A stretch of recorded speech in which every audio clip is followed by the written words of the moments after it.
무녀도, 무당모화의 벙어리딸 랑이가 그린 무녀도에는 어떤 이야기가 서려 있을까요? 시작합니다.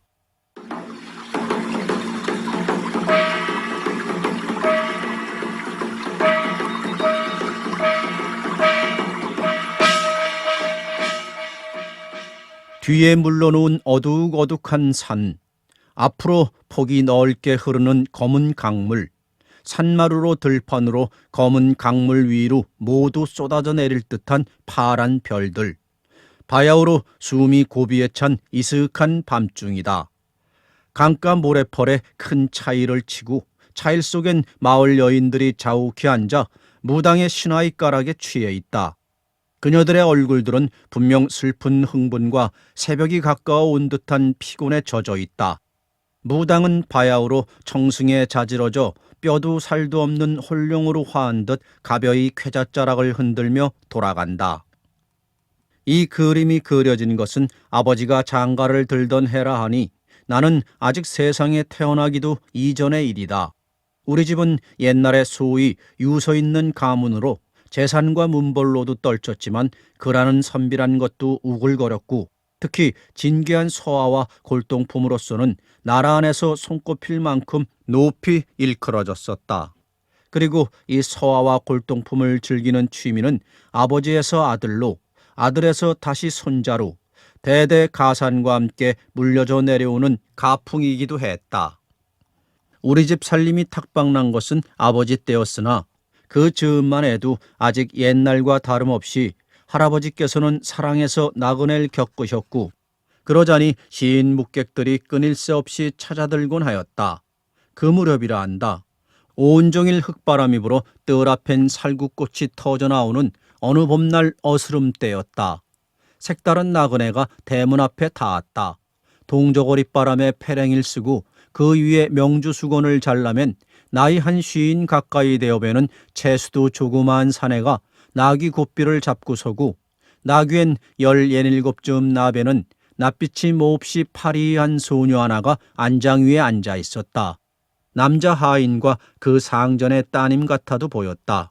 그러나 이튿날 그 산엔 이 여완 소인의 여식이 없는데 그림 솜씨가 놀랍다 하기에 대감의 문전을 찾았습니다. 했다. 소녀는 흰옷을 입었었고 옥빛보다 더 새하얀 그녀의 얼굴엔 깊이 모를 슬픔이 서리어 있었다. 아기의 이름은... 나이는... 주인이 소녀에게 말을 건네보았으나 소녀는 굵은 두 눈으로 한번 그를 바라보았을 뿐 입을 떼려고 하지는 않았다. 아비가 대신 입을 열어 여식의 이름은 낭이, 나인 17살이었고 하더니 목소리를 더 낮추며 여식은 귀가 좀 멀었습니다. 했다. 주인도 이번엔 고개를 끄덕였다. 그리고는 사내를 보고 며칠이든지 묵으며 소녀의 그림 솜씨를 보여달라고 했다. 그들 아비딸은 달포 동안이나 머물러 있으며 그림도 그리고 자기네의 지난 이야기도 자세히 하소연했다고 한다. 할아버지께서는 그들이 떠난 날에 이 불행한 아비딸을 위하여 값진 비단과 충분한 노자를 아끼지 않았으나 나귀 위에 앉은 가련한 소녀의 얼굴엔 올 때나 조금도 다름없는 처절한 슬픔이 서려 있었을 뿐이라고 한다. 소녀가 남기고 간 그림, 이것을 할아버지께서는 무녀도라 불렀지만 그 그림과 함께 내가 할아버지로부터 전해 들은 이야기는 다음과 같다.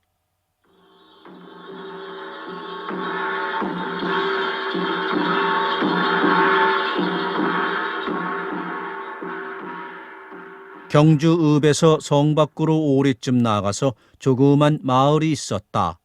여민촌 혹은 잡성촌이라 불리어지는 마을이었다. 이 마을 한 구석에 모아란 무당이 살고 있었다.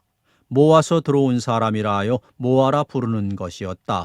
그것은 한 머리 찌그러져가는 묵은 기와집으로 지붕 위엔 기와버섯이 퍼렇게 뻗어올라 역한 흙냄새를 풍기고 집 주인은 항상 돌담이 군데군데 헐린 채 예성처럼 꼬불꼬불 에워싸고 있었다.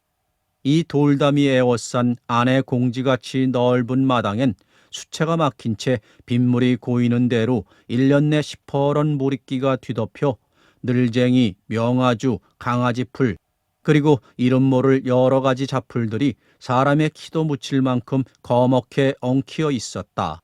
그 아래로 뱀같이 길게 늘어진 지렁이와 두꺼비같이 늙은 개구리들이 구물거리고 움찔거리며 항시 밤이 들기만 기다릴 뿐으로 이미 수십 년 혹은 수백 년 전에 벌써 사람의 자취와는 인연이 끊어진 도깨비굴 같기만 했다.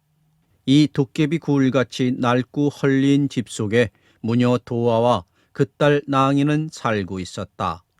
낭이의 아버지 되는 사람은 경주 읍에서 70리가량 떨어져 있는 동해변 어느 길목에서 해물가게를 보고 있는데 풍문에 의하면 그는 낭이를 세상에 없이 끔찍히 생각하는 터이므로 봄, 가을철이면 분 잘 핀 다시마와 조촐한 꼭지미역 같은 것을 가지고 다녀가곤 한다는 것이었다.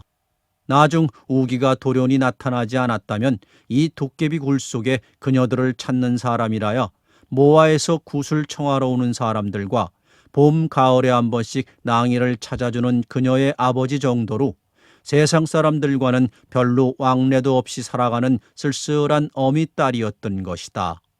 간혹 원근 동네에서 모아에게 굿을 청하러 오는 사람이 있어도 아주 방문 앞까지 들어서며 저 여보게 뭐 안에 있는가? 여보게 뭐 안에? 하고 두세 번 부르도록 대답이 없다가 아주 사람이 없는 모양이라고 툇마루에 손을 짚고 방문을 열려고 하면 그때서야 안에서 방문을 먼저 열고 말없이 내다보는 계집애 하나. 그녀의 이름이 낭이었다. 그럴 때마다 낭인 대개 혼자서 그림을 그리고 있다가 놀라 붓을 던지며 얼굴이 파랗게 질린 채 와들와들 떨곤 하는 것이었다. 이와 같이 모한 어느 하루를 집구석에서 살림이라고 살고 있는 날이 없었다. 날이 새기가 무섭게 성 안으로 들어가면 언제나 해가 서쪽 산마루에 걸릴 무렵에야 돌아오곤 했다. 술이 얼근해서 수건엔 복숭아를 싸들고 춤을 추며 따니마 따니마 김씨 따니마 수구꽃님 낭이 따니마 용궁이라 들어가니 12대문이 다 잠겼다. 문 열으소 문 열으소 12대문 열어주소. 청승가락 뽑으며 동구로 들어오는 것이었다. 어이구 뭐하네. 오늘도 한잔했구나. 마을 사람들이 인사를 하면 모아는 수줍은 듯이 어깨를 비틀며 예예 장에 갔다가요 하고 공손스레 절을 하곤 하였다. 모아는 구슬할 때 이외엔 대개 주막에 가 있었다. 그만큼 모아는 술을 즐기었고 낭이는 또한 복숭아를 좋아하여 어미가 술에 취해 돌아올 때마다 여름 한철은 언제나 그녀의 손에 복숭아가 들려 있었다. 따니마 따니마 우리 따니마.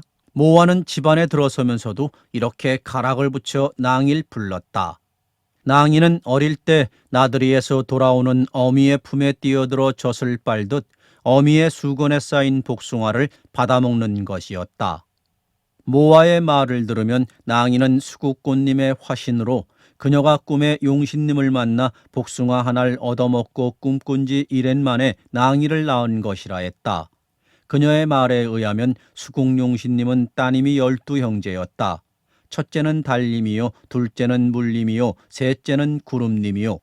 이렇게 12째는 꽃님이었는데 산신님의 12아드님과 혼인을 시키게 되어 달님은 햇님에게, 물님은 나무님에게, 구름님은 바람님에게 각각 차례대로 배혼을 정해 나가려니까 막내 따님인 꽃님은 본시 연애를 좋아하시는 성미라 자기 차례가 돌아오길 미처 기다릴 수 없어 11째 형인 열매님의 낭군님이 되실 새님을 가로채어버렸더니 배필을 잃은 열매님과 나비님은 슬피 울며 제각기 용신님과 산신님께 호소한 결과 용신님이 먼저 크게 놓아서 벌을 내려 꽃님의 귀를 먹게 하시고 수국을 추방하시니 꽃님에서 그만 복사꽃이 되어 봄마다 강가로 산기슭으로 붉게 피지만 새님이 가지에 와 아무리 제잘거려도 지금까지 귀가 먹은 채 말없는 벙어리가 되어 있는 것이라 한다. 모아는 주막에서 술을 먹다 말고 화랑이들과 어울려서 춤을 추다 말고 벼랑간 미친 것처럼 일어나 달아나곤 했다. 물으면 집에서 따님이 자기를 부르노라고 했다. 그녀는 수공용신님께서 낭이 따님을 잠깐 자기에게 맡겼으므로 자기는 그동안 맡아 있는 것뿐이라 했다. 그러므로 자기가 만약 이 따님을 정성껏 섬기지 않으면 큰어머님 되시는 용신님의 노염을 살까 두렵노라 하였다. 낭이뿐 아니라 모아는 보는 사람마다 넌 나무귀신의 화신이다. 너는 돌귀신의 화신이다 하여 걸핏하면 칠성애가 빌라는 둥 용왕에게 빌라는 둥 했다. 모아는 사람을 볼 때마다 늘 수줍은 듯 어깨를 비틀며 절을 했다. 어린애를 보고도 부들부들 떨며 두려워했다. 때론 개나 돼지에게도 아양을 부렸다. 그녀의 눈엔 때때로 모든 것이 귀신으로만 비친다는 것이었다. 그것은 사람뿐 아니라 돼지, 고양이, 개구리, 지렁이, 고기, 나비, 감나무, 살구나무, 부직갱이, 항아리, 섬돌, 집신, 대추나무까지 제비, 구름, 바람, 불, 밥, 연, 바가지, 다래끼, 솥, 숟가락, 호롱불 이러한 모든 것이 그녀와 서로 보고 부르고 말하고 미워하고 시기하고 성내고 할 수 있는 이웃사람같이 보여지곤 했다. 그리하여 그 모든 것을 님이라 불렀다. 우기가 돌아온 뒤부터 이 도깨비 굴 속에는 조금씩 사람 냄새가 나기 시작했다. 부엌에 들어서길 그렇게 싫어하던 낭이도 우기를 위하여 가끔 밥을 짓는 것이었다. 그리고 밤이면 오직 컴컴한 어둠과 별빛만이 차있던 이 허물어져가는 기와집 처마 끝에도 희뿌연 종이 등불이 고요히 걸려지곤 했다. 우기는 모아가 아직 모아 마을에 살 때 귀신이 집히기 전 어떤 남자와의 사이에 생긴 사생아였다. 그는 어릴 적부터 무척 총명하여 신동이란 소문까지 났으나 근본이 워낙 미천하여 마을에서 순조롭게 공부를 시킬 수가 없어 그가 9살 되었을 때 아는 사람 주선으로 어느 절간에 보낸 뒤 그동안 한 10년간 까맣게 소식조차 묘연하다가 얼마 전 표현이 이 집에 나타난 것이었다. 낭이완 말하자면 어미를 같이 하는 오니뻘이었다. 낭이가 6살 되었을 때 그때만 해도 아직 병으로 귀가 멀어지기 전이라 우기우기하고 몹시 그를 따르곤 했었다. 그러던 것이 우기가 절간으로 떠난 지 얼마 되지 않아 낭이는 자리에 눕게 되어 꼭 3년 동안을 시름시름 앓고 나더니 그 길로 귀가 먹어버렸던 것이다. 그러나 귀가 어느 정도로 먹은지는 아무도 아는 사람이 없었다. 한두 번 그의 어미를 향해 어느 하나마 우기 어디 갔소? 이렇게 물은 적이 있었다. 절에 공부하러 갔다. 어디 절에?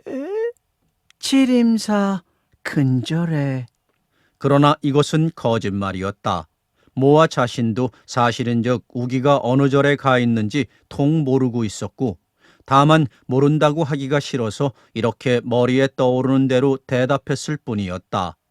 모아는 장에서 돌아와 처음 우기를 보았을 때 그 푸른 얼굴에 난데없는 공포의 빛이 서리며 곧 어디로 달아날 것 같이 한참 동안 어깨를 뒤틀고 허둥거리다 말고 벼랑간 그 후리후리한 키에 긴 두 팔을 벌려 흡사 무슨 새가 저희 새끼를 품듯 달려들어 우길 안았다. 아이고 이게 누구? 이게 누구? 아이고 내 아들아 내 아들아. 모아는 갑자기 목을 놓고 울었다. 아이고 내 아들아 내 아들아 네가 왔나 네가 왔나. 모아는 앞뒤도 살피지 않고 온 얼굴을 눈물로 씻었다.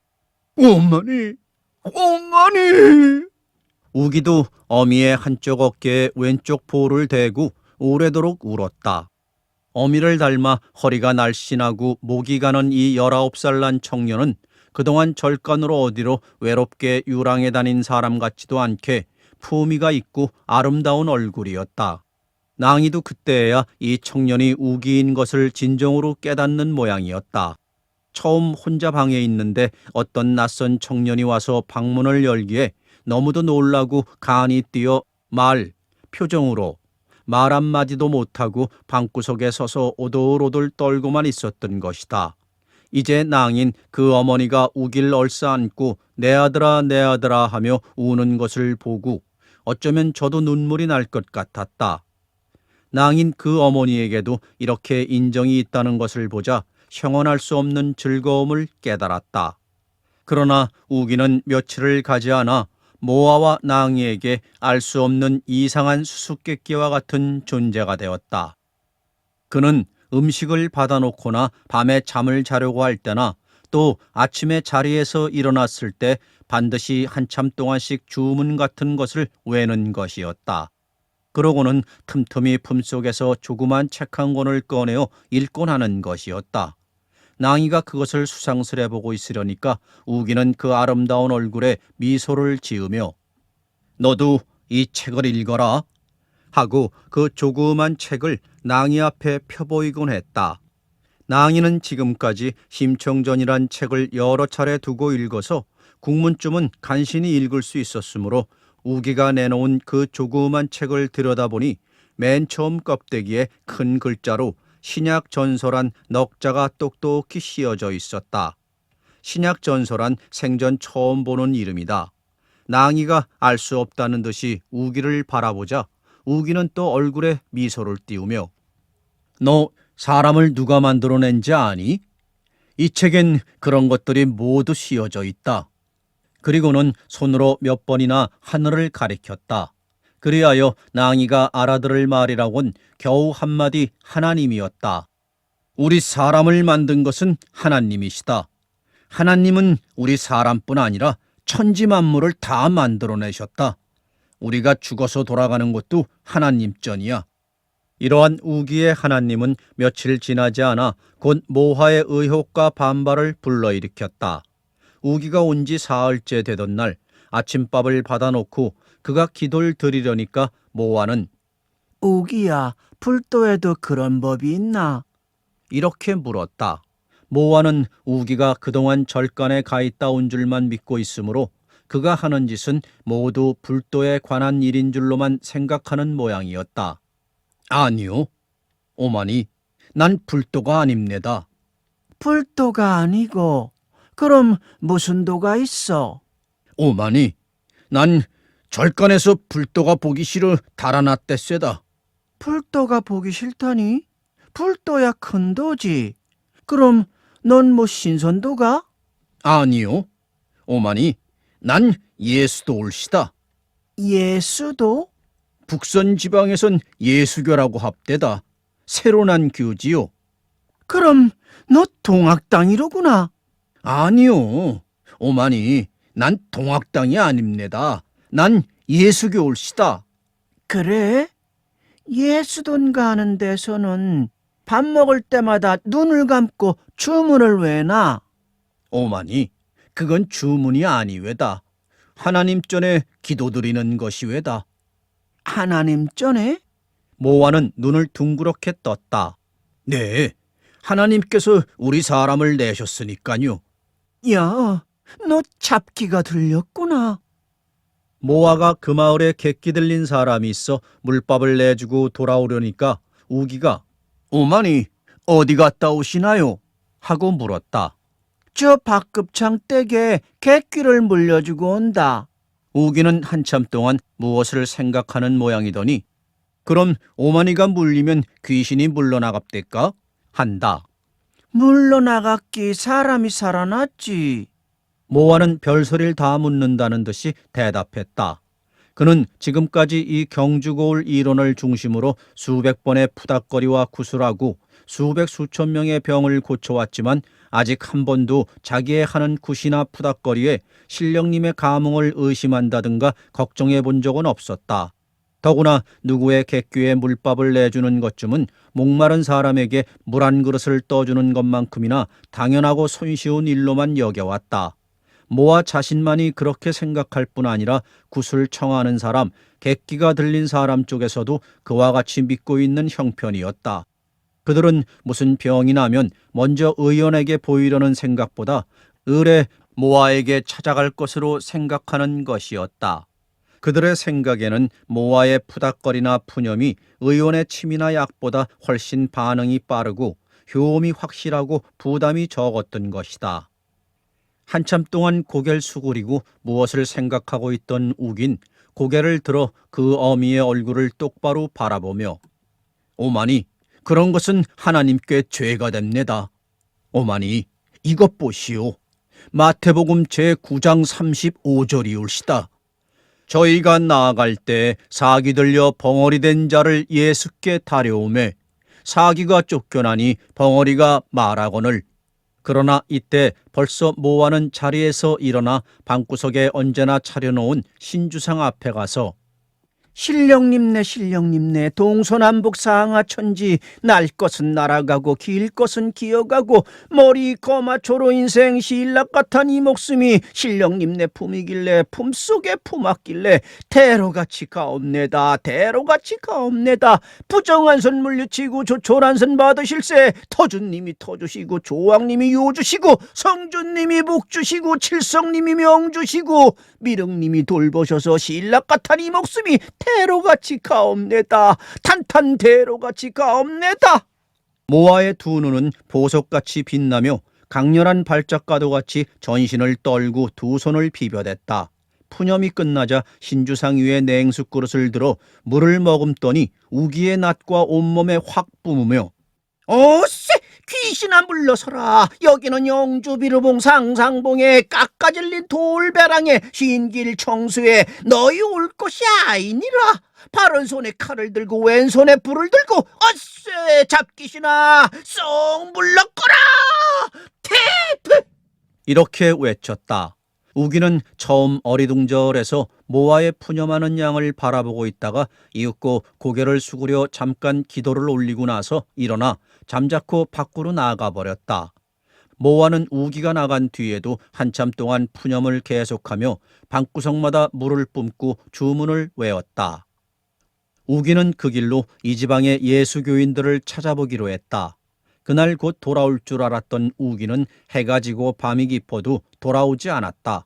모아와 낭이 어미 딸은 방구석에 음울하게 웅크리고 앉아 우기가 돌아오기만 기다리고 있었다. 예수 귀신책 거 없나? 모아는 얼마 뒤에 낭이더러 이렇게 물었다. 낭이는 고개를 저었다. 그러자 갑자기 낭이도 우기의 그 신약 전설한 책을 제가 맡아두지 않았음을 후회했다. 모아는 우기의 신약 전설을 예수 귀신책이라 불렀다. 모아는 분명히 우기가 무슨 몹쓸 잡귀에 들린 것으로만 간주하는 모양이었다. 그것은 마치 우기가 모아와 낭이를 을에 사기 들린 여인들로 생각하는 것과도 같았다. 그는 모아뿐만 아니라 낭이까지도 어미의 사기가 들어가서 벙어리가 된 것이라고 믿는 모양이었다. 예수 당시에도 사기 들려 벙어리 된 자를 예수께서 몇 명이나 고쳐주시지 않았나? 우기는 이렇게 생각하는 것이었다. 그리고 그가 자기의 힘으로 자기가 하나님께 열심으로 기도를 드림으로써 그 어미와 누이 동생의 병을 고쳐야 한다고 마음속으로 굳게 결심하는 것이었다. 예수께서 무리들이 달려와서 모이는 것을 보시고 그 더러운 귀신을 꾸짖어 가라사대 벙어리와 귀머거리 귀신아, 내가 너에게 명하노니 그 아이에게서 나오고 다시 들어가지 마라 하시니 사기가 소리 지르며 아이를 심히 오그러뜨리고 나가니 그 아이가 죽은 것 같이 되매 여러 사람이 말하길 죽었다 하거늘 오직 예수 그 손을 잡아 일으키시니 드디어 일어서더라. 집에 들어가심에 제자들이 조용히 묻자와 가라되 우린 어찌하여 능히 그 귀신을 쫓아내지 못하였나이까? 예수 가라사대 기도 아니하여서는 이런 따위를 나가게 할 수 없나니라. 그리하여 우기는 자기도 하나님께 기도만 간절히 드리면 그 어미와 누이 동생에게 들어있는 사기도 내어 쫓을 수 있으리라 믿었다. 일방 그는 그가 지금까지 배우고 있던 평양 현 목사와 이 장로에게도 편지를 띄웠다. 목사님, 전 하나님의 은혜로 무사히 오마니를 찾아왔습니다. 그러하오나 이 지방엔 아직 우리 주님의 복음이 전파되지 않아서 사기 들린 자와 우상 섬기는 자가 매우 많은 것을 볼 때 하루바삐 주님의 복음을 이 지방에 전파하도록 교회를 지어야 하겠습니다.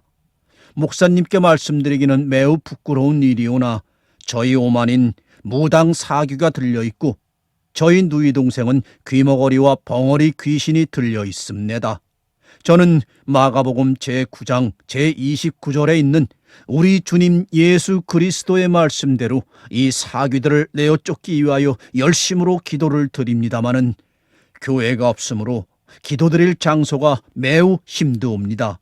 하루바삐 이 지방에 교회 되기를 하나님께 기도 올려주소서. 이 현 목사는 미국 선교사로서 우기가 지금까지 먹고 입고 공부하게 된 것이 모두 전혀 그의 도움이었다. 우기는 15살까지 절간에서 중해 상좌 노릇을 하고 있다가 그의 여름에 혼자서 서울 구경을 간다고 나선 것이 이리저리 유랑하여 16대 던의 가을엔 평양까지 가게 되었고 거기서 그의 겨울 이장로의 소개로 현 목사의 도움을 받게 되었던 것이었다. 이번에 우기가 평양서 어머니를 보러 간다고 하니까 현 목사는 우기를 불러놓고 이렇게 말했다. 지금부터 3년 안에 이 사람 고국 갈 것이요. 그때 만일 우기가 함께 가기 원하면 이 사람 같이 미국 가게 될 것이요. 목사님, 고맙습니다. 전 목사님을 따라 미국 가기가 소원입니다. 그러면 속히 모친 만나보고 오시오. 그러나 우기가 어머니 집이라고 찾아온 곳은 지금까지 그가 살고 있던 현 목사나 이장로의 집보다 너무나 딴 세상이었다. 그 명랑한 찬송가 소리와 풍금 소리와 성경 읽는 소리와 모여 앉아 기도를 올리고 빛난 음식을 향해 즐겁게 웃음 웃는 얼굴들 대신에 군데군데 헐어져가는 쓸쓸한 돌담과 기와버섯이 퍼렇게 뻗어오른 묵은 기와집과 엉킨 잡초 속에 꾸물거리는 개구리, 지렁이들과 그 속에서 무당 귀신과 귀머거리 귀신이 각각 들린 어미 딸 두 여인을 보았을 때 그는 흡사 자기 자신이 무서운 도깨비굴에 홀려든 것이 아닌가 하고 새삼 의심이 들 지경이었다. 우기가 이 지방 예수교인들을 두루 만나보고 집으로 돌아온 뒤로부터 야릇하게 변해진 것은 낭이의 태도였다. 그 호리호리한 몸매와 종이장같이 희고 매끄러운 얼굴에 빛나는 굵은 두 눈으로 온종일 말 한마디 웃음 한 번 웃는 일이 없이 방구석에 틀어박혀 앉은 채 우기의 하는 양만 바라보고 있다가 밤이 되어 처마 끝에 희뽀연 종이 등불이 걸리고 하면 피에 줄인 모기들이 미친 듯이 떼를 지어 울고 날아드는 마당 구석에서 낭이는 그 얼음같이 싸늘한 손과 입술로 우기의 목덜미나 가슴팍으로 뛰어들곤 했다. 우기는 문득문득 목덜미로 가슴팍으로 낭이의 차디찬 손과 입술을 느낄 적마다 깜짝깜짝 놀라곤 하였으나 그녀의 까무러칠 듯이 사지를 떨며 다시 뛰어들 때면 그도 당황히 낭이의 손을 쥐어주며 그 희뿌연 종이 등불이 걸쳐있는 처마 끝으로 이끌곤 했다. 낭이의 태도가 미묘해진 뒤부터 우기의 얼굴빛은 날로 창백해 갔다. 그렇게 한 보름이 지난 뒤 그는 또 한 번 표현이 집을 나가고 말았다. 모아는 우기가 집을 나간 지 이틀째 되던 날 밤 문득 자리에서 일어나 앉으며 긴 한숨을 내쉬었다. 그리고 곁에 누워있는 낭이를 흔들어 깨우더니 듣기에도 음울한 목소리로 우기가 언제 온다더누? 물었다. 낭이가 잠자코 있으려니까 왜 우기 저녁밥상은 보아두라고 했는데 없노? 하고 낭이더러 화를 내었다. 모아는 날이 갈수록 점점 더 초조한 빛으로 밤중마다 부엌에다 들기름불을 켜고 부뚜막 위에 우기의 밥상을 차려놓고는 치성을 드리는 것이었다. 성주는 우리 성주, 칠성은 우리 칠성, 조왕은 우리 조왕. 비나이다 비나이다 신주님께 비나이다. 하늘에는 별, 바다에는 진주, 금은 같은 이네 장손, 관옥 같은 이네 방송. 삼신의 수를 빌어 칠성의 명을 빌어 성주의 복을 빌어 용신께 덕을 빌어. 조왕님전 요를 타고 토주님전 제주를 타니 하늘엔 별, 바다엔 진주, 삼신조왕마다 하고 아니 오지 못하리라.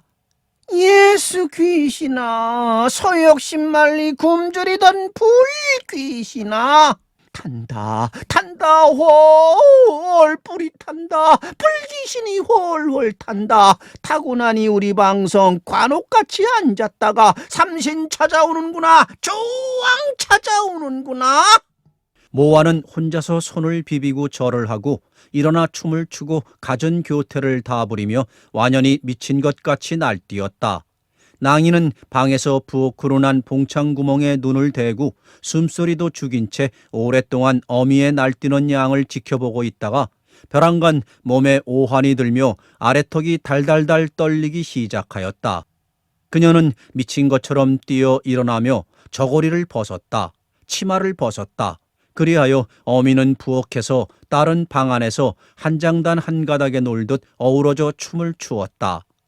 그러한 어느 새벽 낭이는 정신을 차리고 보니 발가벗은 알몸뚱이로 방바닥에 쓰러져 있는 그녀 자신을 발견한 일도 있었다. 두 번째 집을 나갔던 우긴 다시 얼굴에 미소를 지으며 그녀들 어미 딸 앞에 나타났다. 모아는 그때 마침 군 나갈 때 신을 새 신발을 신어보고 있었는데 우기가 오는 것을 보자 그 후리후리한 허리에 긴 팔을 벌려 흡사 큰 새가 알을 품듯 그의 상반신을 얼싸안고 울기 시작했다. 이번엔 아무런 푸념도 없이 오랫동안 우기의 목을 아는 채 잠자코 울기만 하는 것이었다.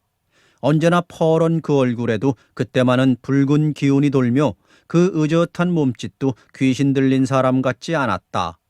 오마니, 나 방에 들어가 좀 쉬겠세다.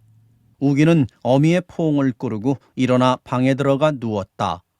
모아는 웬일인지 우기가 방에 들어간 뒤에도 오랫동안 툇마루에 걸터 앉은 채 고개를 떨어뜨리고 무엇을 골똘히 생각하고 있는 꼴이었다. 긴 한숨과 함께 얼굴을 든 그녀는 무슨 생각으로인지 도로 방으로 들어가더니 낭이의 그림을 이것저것 뒤져보는 것이었다. 그날 밤이었다. 밤중이 되어 우기가 잠결에 문득 그의 품속에 언제나 품고 있는 성경책을 더듬어 보았을 때 품속이 허전함을 느꼈다. 그와 동시에 웅얼웅얼하며 주문을 외는 소리도 들려왔다. 자리에서 일어나 보았으나 품속에서 성경을 찾을 수는 없었다. 그리고 낭이와 우기 사이에 누워있을 그의 어머니는 보이지 않았다. 그는 어떤 불길하고 무서운 느낌에 몸이 부르르 떨리고 있었다. 바로 그때였다. 그의 귀엔 땅속에서 귀신이 우는 듯한 웅얼웅얼하는 주문을 외는 듯한 소리가 좀 더 또렷이 들려왔다. 순간 그는 거의 무의식적으로 방에서 부엌으로 난 봉창구멍에 눈을 갖다 대었다.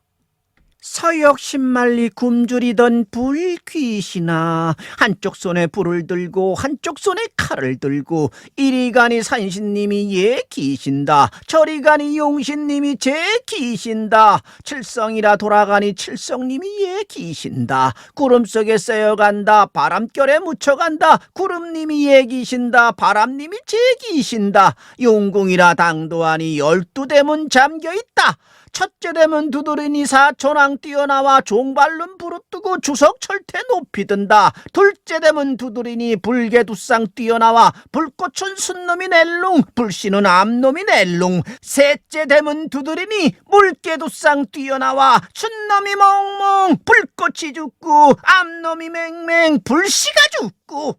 모아는 소복단장의 쾌자까지 두르고 온갖 몸짓 갖은 교태를 다 부려가며 손을 비비다 절을 하다 덩싯거리며 춤을 추다 하고 있다. 부뚜막 위에는 깨끗한 접시불, 들기름불, 접시불이 켜져 있고 그 아래 차려진 소반 위에는 냉수 한 그릇과 흰 소금 한 접시가 놓여 있을 따름이다. 그리고 그 곁에는 지금 막 그 마지막 불꽃이 나불거리고 난 새빨간 불에서 파란 연기 한 오리가 오르는 신약 전서의 두꺼운 표지는 한 머리 이미 파리한 재가 되어가고 있었다. 모아는 무엇에 도전이나 하는 것처럼 입가에 야릇한 냉소까지 띄우며 소반에 얹힌 접시에 소금을 집어 이제 연기마저 사라진 새까만 재 위에 뿌렸다. 서역 신말리 예수 귀신이 돌아간다. 당산애가 노자 얻고 관묘애가 신발 신고 두 귀에 방울 달고 방울소리 발맞추어 재 넘고 개 건너 잘도 간다. 인제 가면 언제 볼꼬 발이 아파 못 오겠다. 춘삼월에 다시 오랴 배가 고파 못 오겠다. 모아의 음성은 마주 같은 향기를 풍기며 온 피부에 스며들었다. 그 보석 같은 두 눈의 교태와 쾌잣자락과 함께 나부끼는 손짓은 이제 차마 더 엿볼 수 없게 우기의 심장을 쥐어짜는 것이었다. 우기는 가위 눌린 사람처럼 간신히 긴 숨을 내쉬며 뛰어 일어났다. 다음 순간 자기 자신도 모르게 방문을 뛰어나온 그는 부엌문을 박차고 들어가 소반 위에 차려놓은 냉수 그릇을 집어들려 하였다.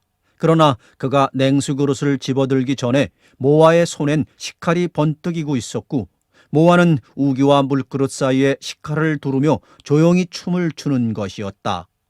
어쎄 귀신아 물러서라. 너 이제 보하니 서역 신말리 굶주리던 잡귀신아. 여기는 영주 비루봉 상상봉에 깎아질린 돌벼랑에 쉰길 청수에 엄나무발에 너희 올 것이 아니다. 바른 손에 칼을 들고 왼손에 불을 들고 어째 서역 잡귀신아 썩 물러서라. 이때 모아는 분명히 식칼로 우기의 면상을 겨누어 치려 하였다. 순간 우기는 모아의 칼날을 왼쪽 귓전에 느끼며 그의 겨드랑 밑을 돌아 소반에 차려놓은 냉수 그릇을 들어 모아의 낯에다 그릇째 끼얹었다. 이 서슬에 접시의 불이 기울어져 봉창에 붙었다. 우기는 봉창에서 방으로부터 들어가는 불길을 잡으려고 붓두막 위로 뛰어올랐다. 그러자 물그릇을 뒤집어 쓰고 분노에 타는 모아는 우기의 뒤를 쫓아 칼을 두르며 붓두막으로 뛰어올랐다. 봉창에서 방문으로 붙어 들어가는 불길을 덮쳐 끄는 순간 뒷등어리가 찌르르 하여 휙 몸을 돌이키려 할 때 이미 피투성이가 된 그의 몸은 허옇게 이를 악물고 웃음 웃는 모아의 품속에 안겨져 있었다.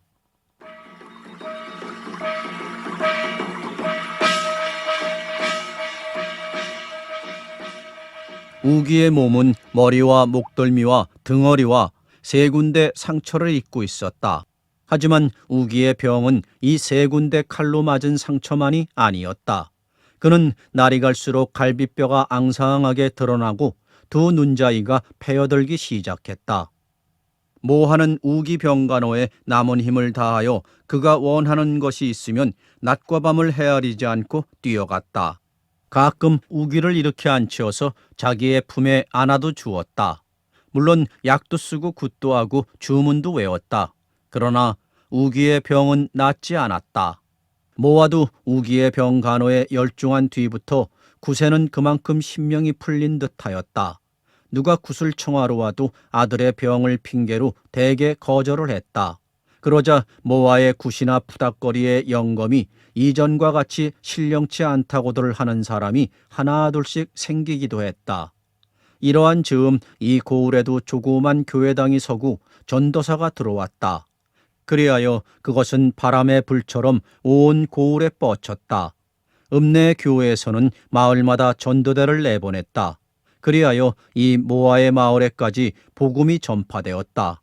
두 눈이 파랗고 콧대가 칼날 같은 미국 선교사를 보는 것은 원숭이 구경보다도 더 재미나다고들 하였다. 돈은 한 푼도 안 받는다. 가자. 마을 사람들은 떼를 지어 몰려들었다. 이 마을 방영감내 이종사촌 손자 사위요.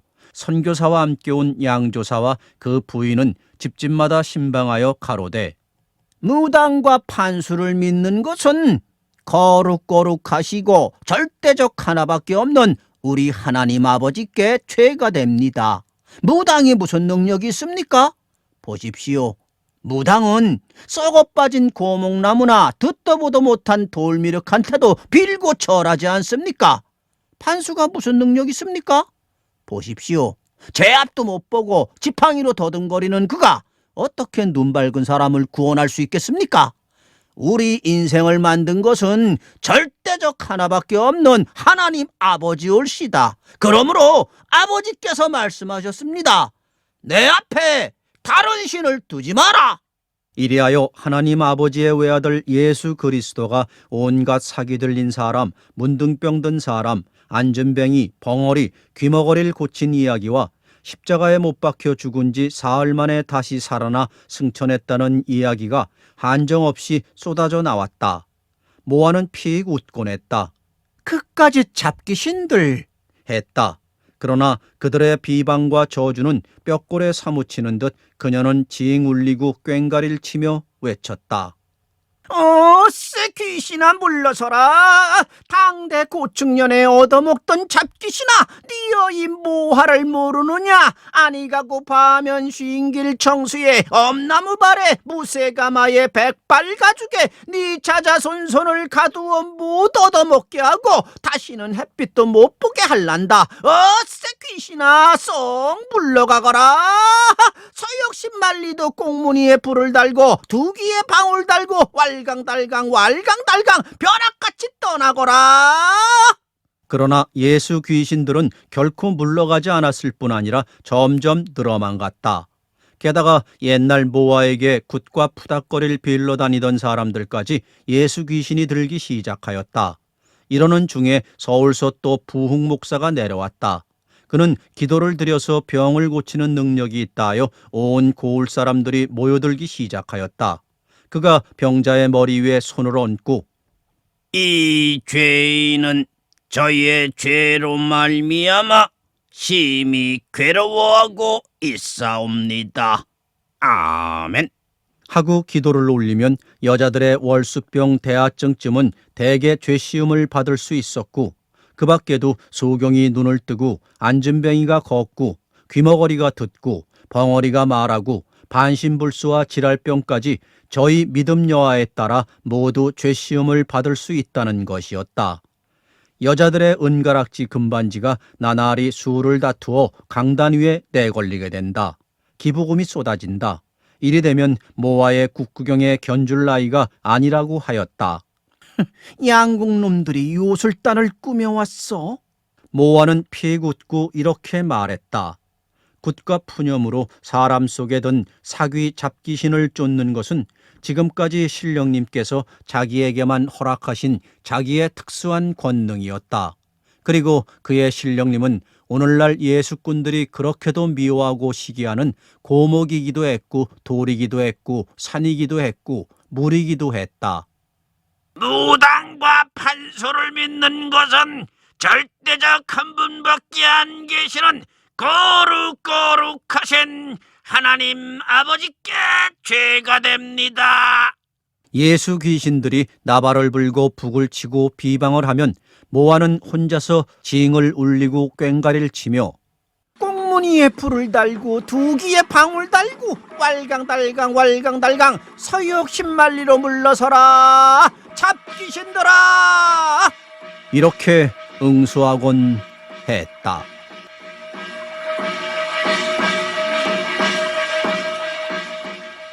우기의 병은 그의 가을이 지나 겨울철에 접어들면서부터 드러나게 악화되어 갔다. 모아가 가끔 간장이 녹듯 떨리는 음성으로 이거사 네가 이게 웬일이고 머나먼 길을 애미라고 찾아와서 네가 이게 무슨 꼴고. 손을 잡고 눈물을 흘리면 오마니 너무 걱정하지 마시오. 나는 죽어서 우리 아버지께로 갈 것이요. 우기는 조용히 이렇게 말했다. 그리고 무엇 생각나는 게 없느냐고 물으면 그는 조용히 고개를 돌렸다. 그러나 그의 어미가 밖에 나가고 낭이가 혼자 있을 땐 이따금 낭이의 손을 잡고 나 성경 한 권만 가졌으면 하는 것이었다. 이듬해 봄 그가 세상을 떠나기 사흘 전에 그렇게도 그리워하고 기다리던 현 목사가 평양에서 찾아왔다. 현 목사는 방영감내 이종사촌 손자 사위인 양조사의 인도로 뜰 안에 들어서자 그 황폐한 광경과 역한 흙냄새에 미간을 찌푸리며 이런 가운데서 우기가 살고 있어. 양조사에게 이렇게 물었다. 우기는 현 목사가 들어오는 것을 보자 두 눈에 광채를 띠며 목사님, 목사님 이렇게 두 번 불렀다. 현 목사는 잠자코 우기의 여인 손을 쥐었다. 벼랑간 그의 얼굴은 물든 것처럼 붉어지며 무수한 주름살이 미간과 눈꼬리에 잡혔다. 그는 솟아오르는 감정을 누르려는 듯이 한참 동안 눈을 감고 있었다. 양조사는 긴장된 침묵을 깨뜨리려는 듯이 입을 열었다. 경중에 교회가 이렇게 속히 서게 된 것은 이분의 공로올시다. 그리하여 그의 말을 들으면 우기는 평양 현 목사에게 진정을 했고 현 목사께서는 우기의 편지에 의하여 대구 노회에 간청을 했고 일방 경주 교인들은 우기의 힘으로 서로 합심하여 대구 노회와 연락한 결과 의외로 속히 교회 공사가 진척되었던 것이라 하였다. 현 목사가 의사와 함께 다시 오기를 약속하고 일어나려 할 때 우기는 목사님, 나 성경 한 권만 사주시오. 했다. 그럼 그동안 우선 이것을 가지시오. 현 목사는 손가방 속에서 자기의 성경책을 내주었다. 성경책을 받아진 우기는 그것을 가슴에 안고 눈을 감았다. 그의 감은 눈에서는 이슬방울이 맺히었다.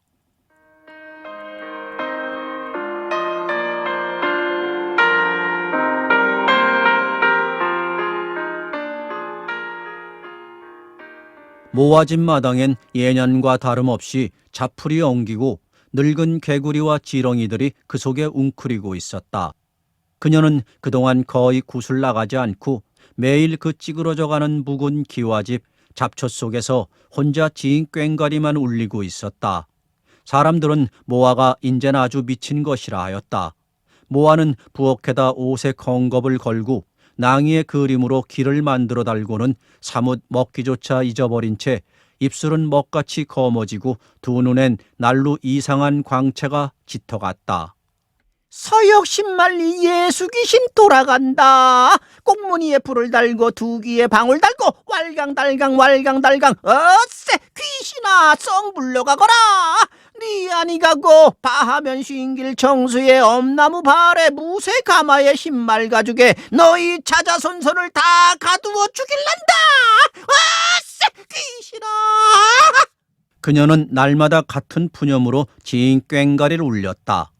혹 술잔이 나가지고 이웃사람이 찾아가 뭐하네 아들 죽고 섭섭해서 어쩌나 하면 그녀는 다만 우리 아들은 예수 귀신이 잡아갔소 하고 한숨을 내쉬곤 했다.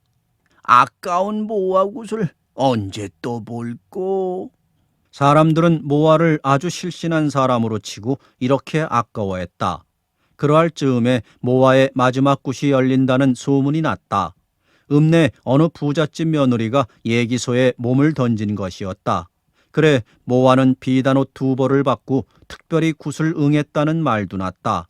그리고 이와 동시에 모아가 이번 굿에서 딸의 입을 열게 할 계획이란 소문도 났다. 예수 귀신이 진짠가 신령님이 진짠가 두고 보라지. 이렇게 장담했다는 것이다. 사람들은 기대와 호기심에 들끓었다. 그들은 놀랍고 아쉬운 마음으로 산을 넘고 물을 건너 모여들었다. 굿이 열린 백사장 서북쪽으론 검푸른 소물이 깊은 비밀과 원한을 품은 채 조용히 굽이 돌아 흘러내리고 있었다.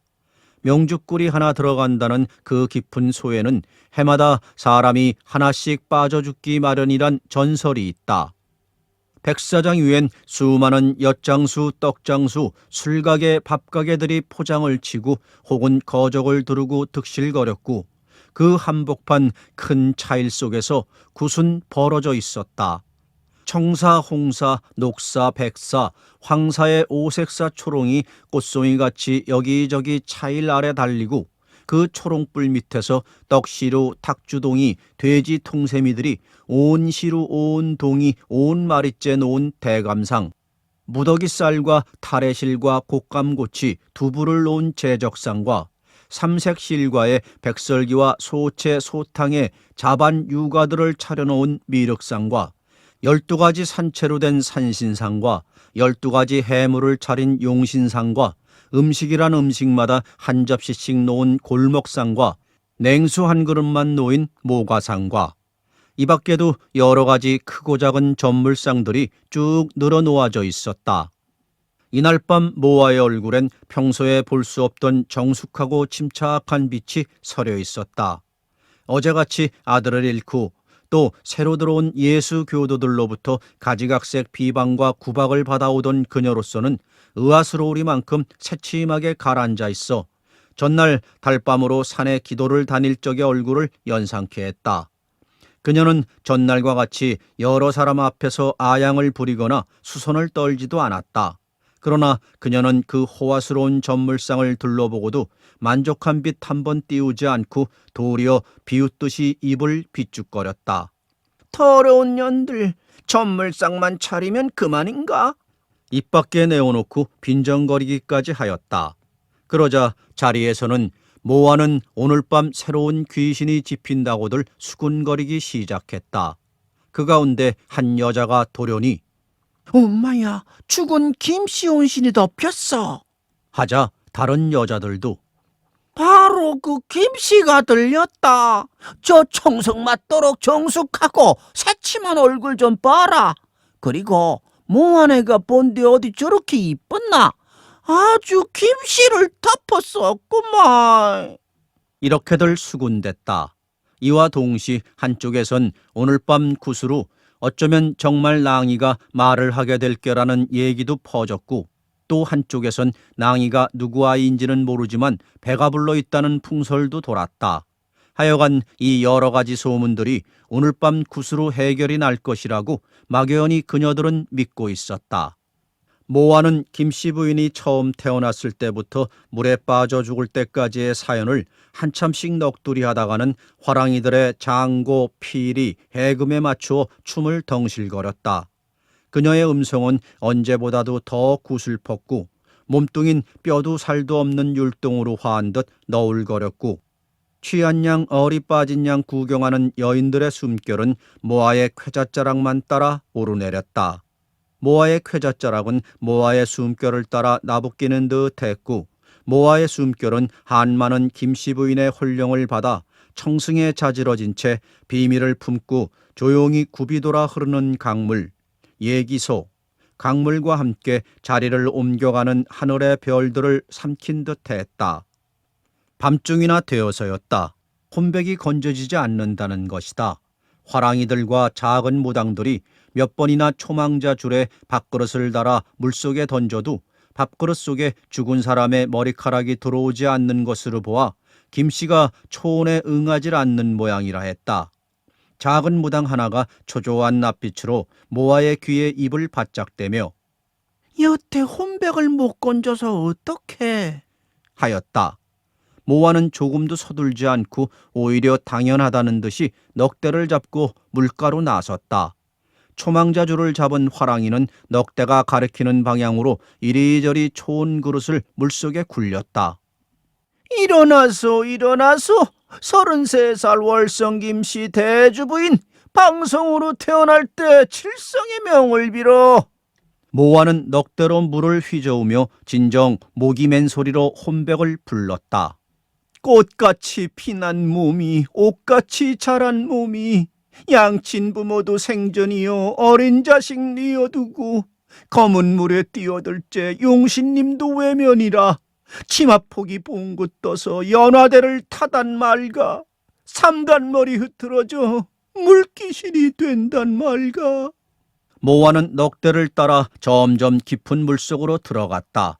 옷이 물에 젖어 한 자락 몸에 휘감기고 한 자락 물에 떠서 나부꼈다. 검은 물은 그녀의 허리를 잠그고 가슴을 잠그고 점점 부풀어 오른다. 그녀는 차츰 목소리가 멀어지며 넋두리 더 허황해지기 시작했다. 가자시라 가자시라 이수정분 백로주로 불러주소 우리 성님 불러주소. 봄철이라 이 강변에 복숭아꽃 피거들랑 소복단장 낭이 따님 이내 소식 불러주소. 첫가지에 안부 묻고 둘째까지. 할 즈음 모아의 몸은 그 넋두리와 함께 물속에 아주 잠겨져 버렸다.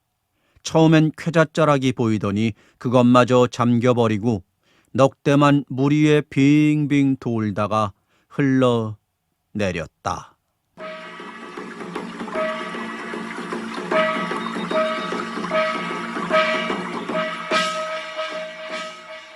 열흘쯤 지난 뒤다. 동해변 어느 길목에서 해물가게를 보고 있다던 채수 조그만 사내가 나귀 한 마리를 몰고 왔을 때 그때까지 아직 몸이 완쾌하지 못한 낭이가 퀭한 눈으로 자리에 누워 있었다. 사내는 낭이에게 흰죽을 먹이기 시작했다. 아버이. 낭인 그 아버지를 보자 이렇게 소리를 내어 불렀다.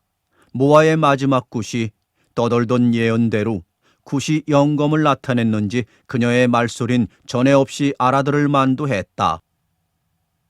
다시 열흘이 지났다. 여기 타라. 사낸 손으로 나귀를 가리켰다. 낭이는 잠자코 그 아버지가 시키는 대로 나귀 위에 올라앉았다. 그네들이 떠난 뒤엔 아무도 그 집을 찾아오는 사람이 없었고 밤이면 그 무성한 자풀 속에서 모기들만이 떼를 지어 울었다.